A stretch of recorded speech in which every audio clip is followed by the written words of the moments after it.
அஸ்ஸலாமு அலைக்கும். Welcome to நிசா சமையல் விலாக்.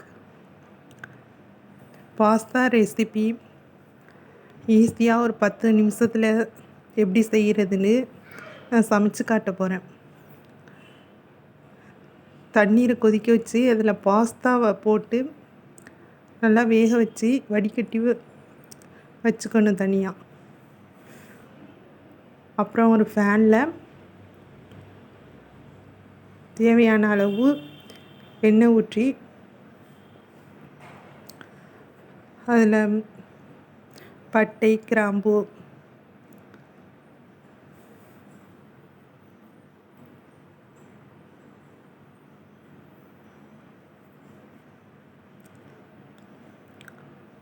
அப்புறம் வெங்காயம்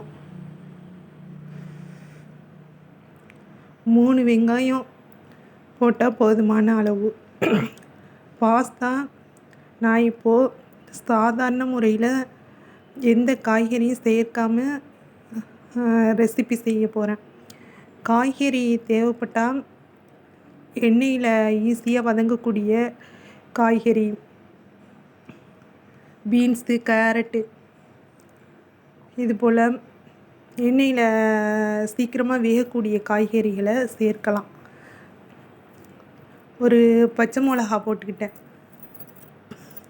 எண்ணெயில் நல்லா வதக்கி தக்காளி 3 சேர்த்து நல்லா வதக்கணும். இது நல்லா வதங்கின பிறகு ஒரு ஸ்பூன் இஞ்சி பூண்டு பேஸ்ட்டாக அரைச்சதை சேர்த்துக்கிட்டேன்.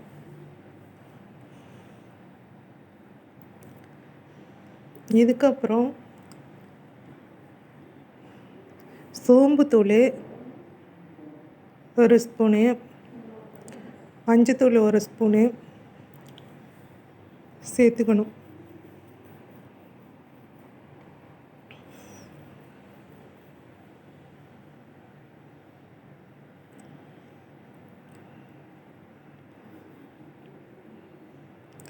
அப்புறம் மிளகாத்தூள் நம்ம காரத்துக்கு ஏற்ற மாதிரி சேர்த்துக்கலாம்.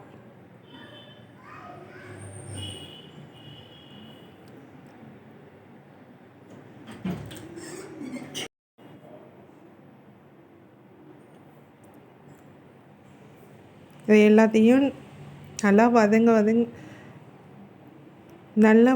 வைக்கணும்.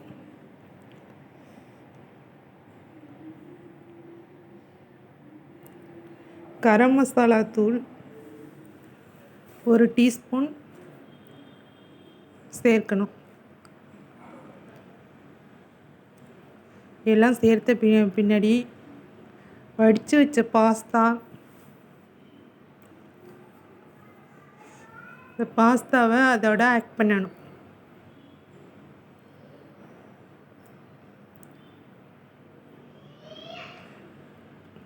இதை நல்லா கிளறி அந்த மசாலா பேஸ்ட்டு எல்லாம் அந்த பாஸ்தாவில் நல்லா ஒட்டணும்.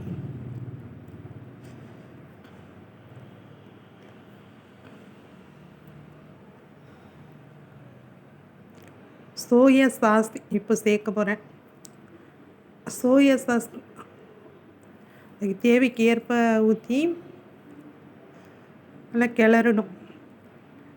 இது பாஸ்தா, நூடுல்ஸு, இதேமாதிரி சைனீஸ் ஃபுட்டுக்கெலாம் முக்கியமாக அந்த சோயா சாஸ் அதையும் சேர்க்கலாம்.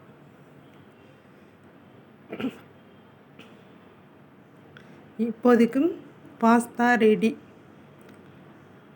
இந்த பாஸ்தாவை டொமேட்டோ சாஸோட பரிமாறி சாப்பிட்டா அது டேஸ்ட்டே தனி.